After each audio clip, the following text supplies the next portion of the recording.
cruz, donde sangró. Buenas tardes, queridos hermanos, que el Señor bendiga sus vidas.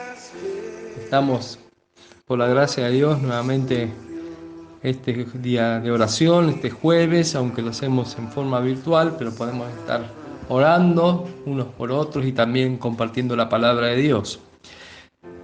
Para esta tarde vamos a leer en la segunda carta a los Tesalonicenses, capítulo 2, versículo 3 al 15. De ninguna manera se dejen engañar, porque ese día no vendrá sin que antes venga la apostasía y se manifieste el hombre de pecado, es decir, el hijo de perdición, el cual se opone y se enfrenta a todo lo que se llama Dios o es objeto de culto. Llega al grado de sentarse en el templo de Dios y de ocupar su lugar haciéndose pasar por Dios. ¿No se acuerdan de que cuando yo estaba todavía con ustedes les advertía esto?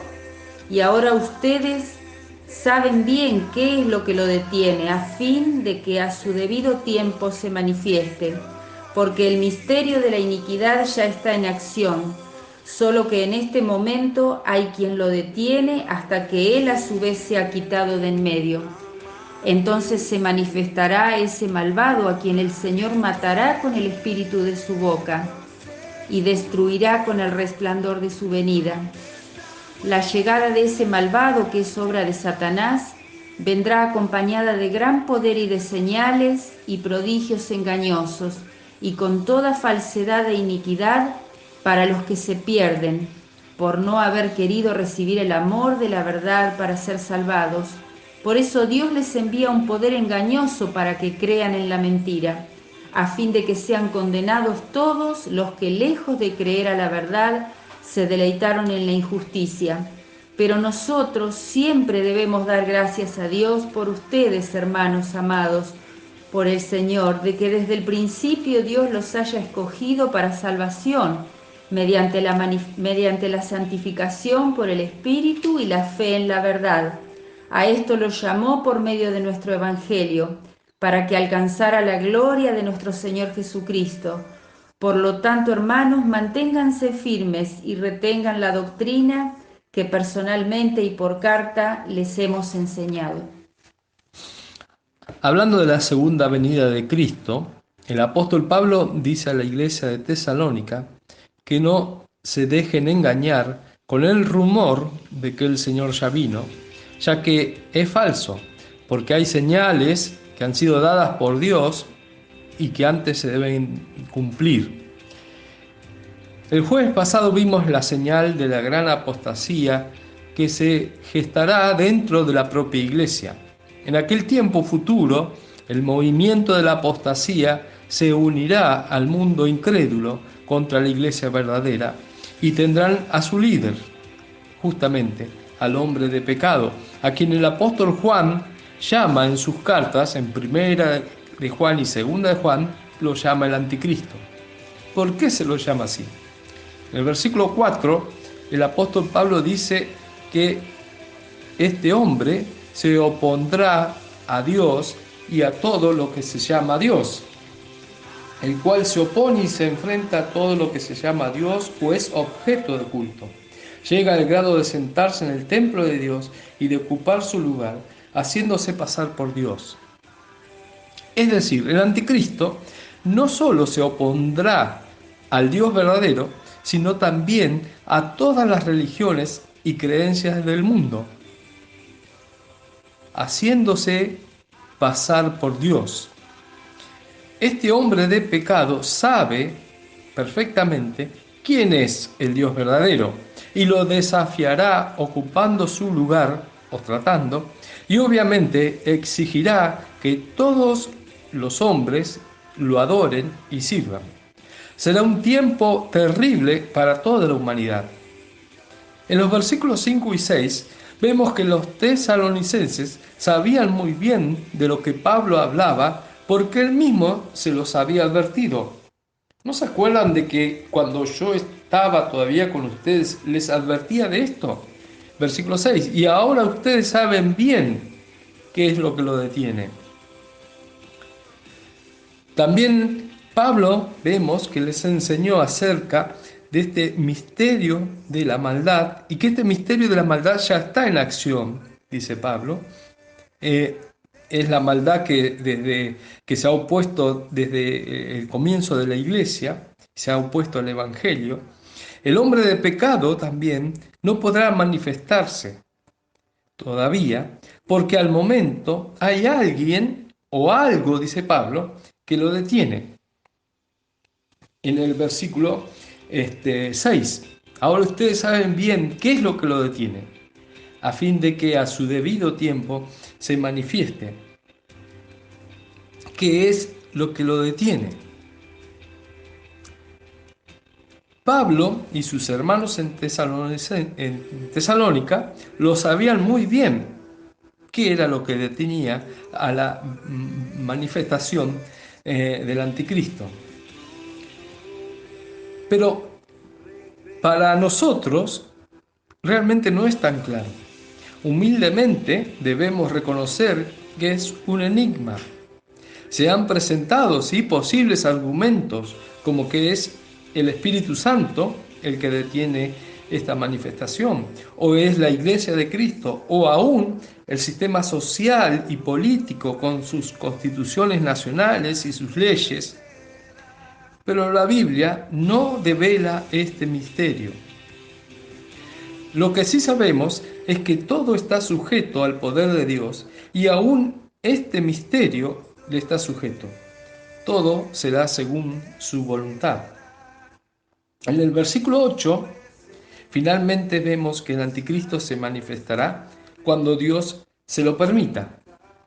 Entonces se manifestará aquel malvado. Del versículo 9 al 12, Pablo describe quién está detrás de él, del anticristo.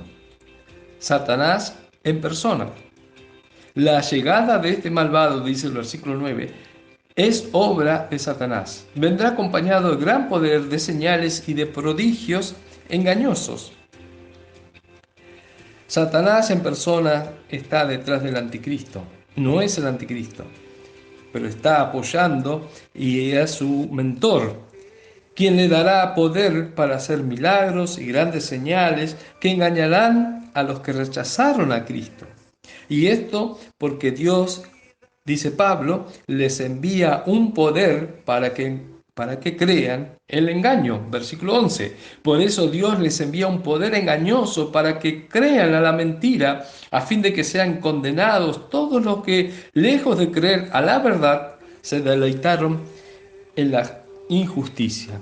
Ahora, hermanos, prestemos atención a un detalle al que Pablo, a fin de alentar a los hermanos, para que no se atemoricen, en el versículo 8 nos deja ver que esta maravillosa promesa y esta maravillosa verdad, que el Señor al anticristo lo matará en la manifestación de su segunda venida. Dice versículo 8, entonces se manifestará ese malvado, a quien el Señor matará con el espíritu de su boca y destruirá con el resplandor de su venida.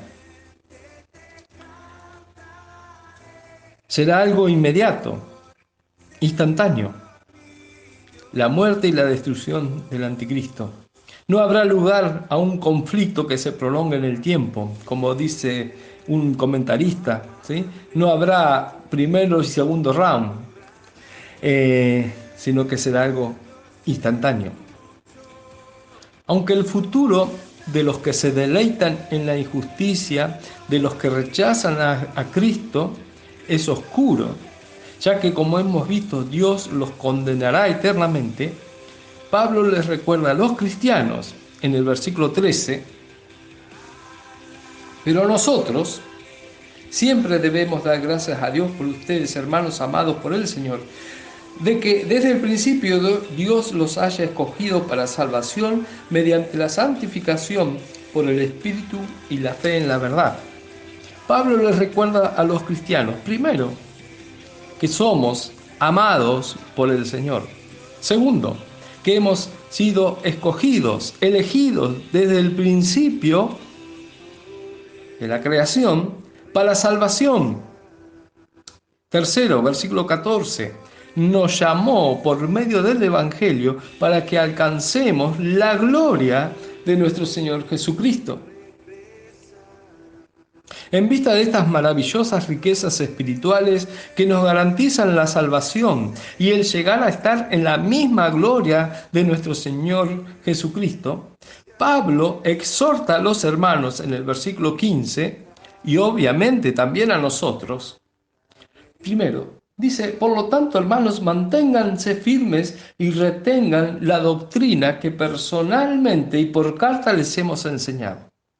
Pablo exhorta entonces a los hermanos, primero, a que mantengamos firme nuestra fe en Cristo, aún en medio del caos, aún en medio de la pandemia y en el futuro, aún viendo que la maldad va a ir en aumento. Mantengamos firme nuestra fe. Y segundo, Pablo exhorta a que retengamos la doctrina que nos enseña la palabra de Dios, que guardemos en nuestros corazones las verdades y principios de Dios y sus promesas. Preguntas para nuestras vidas. ¿Cómo vivimos nuestra vida? ¿Por los caminos dudosos de lo que vemos y oímos? ¿O por los caminos seguros de la fe en Dios? Entendemos que cuando leemos la Biblia es Dios hablando a mi vida y que sus mandamientos son para cumplirlos y sus promesas para recibirlas y creer en ellas. ¿Cómo es mi relación con la palabra de Dios, con la doctrina, con la enseñanza que emana de ella? ¿Nos da temor nuestro futuro? Pensemos y creamos que nuestra vida está en sus manos, que Él nos ama, como hemos visto en este pasaje, y que Él nos guarda. Hermanos, estamos destinados para vivir en su gloria. Que esta palabra nos aliente en tiempos de, como decíamos, de pandemia que nos toca vivir, de enfermedad, tal vez en pruebas personales que tengamos que enfrentar. Confiemos en nuestro Dios, confiemos en que Él nos ha amado, en que Él nos ama, en que Él nos ha escogido desde el principio para la salvación y que Él nos ha llamado por medio del Evangelio para que alcancemos la gloria de nuestro Señor Jesucristo. Señor, te agradecemos, Señor, por tus promesas. Te agradecemos, Señor, por la vida de cada uno de nuestros hermanos. Te agradecemos, Señor, por la maravillosa riqueza que tenemos en tu palabra y las maravillosas riquezas espirituales que están reservadas, Señor, para todos aquellos que por fe confían en ti. Señor, te rogamos que tú nos ayudes, Señor, a hacer nuestras las palabras del apóstol Pablo en la exhortación. Ayúdanos, Señor, a mantenernos firmes en nuestra fe. Ayúdanos, Señor, a retener la doctrina que se nos ha enseñado por medio de tu palabra. Señor, ayúdanos a examinar nuestras vidas y a confiar y esperar siempre en ti. Y a saber, Señor, que estas cosas futuras que nos parecen lejanas son ciertísimas. Y en tu tiempo llegarán a la luz, se manifestará antes de la gloriosa venida de tu Hijo Jesucristo. Ayúdanos, Señor, también a tener este espíritu de expectativa, de esperar la venida de nuestro Señor Jesucristo. Amén. Que el Señor los bendiga mucho.